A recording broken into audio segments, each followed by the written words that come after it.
চাঁদপুরে জুমার নামাজ শেষে মসজিদে খতিবকে কুপিয়ে জখমের ঘটনায় মামলা করা হয়েছে। শুক্রবার রাতে চাঁদপুর মডেল থানায় মামলাটি করেছেন ভুক্তভোগীর বড় ছেলে আফনান তাকি।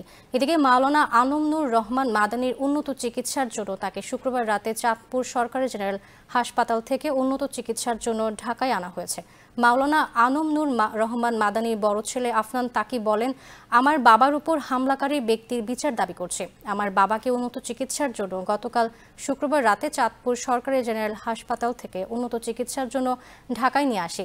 তিনি বর্তমানে ঢাকা হলি কেয়ার হাসপাতালে চিকিৎসা নিচ্ছেন এবং শঙ্কামুক্ত আছেন। শুক্রবার চাঁদপুর পৌর এলাকার প্রফেসর পাড়া মোল্লাবাড়ি জামে মাওলানা আনম নূর রহমান মাদানী মসজিদের জুমার নামাজে আলোচনা ও খুতবা নিয়ে ক্ষিপ্ত ছিলেন ওই এলাকার ভ্রাম্যমাণ ব্যবসায়ী বিল্লাল হোসেন, যার কারণে নামাজ শেষে মসজিদের ভেতরে পূর্ব পরিকল্পিতভাবে দেশীয় অস্ত্র দিয়ে মসজিদের খতিবদের উপর হামলা চালান তিনি।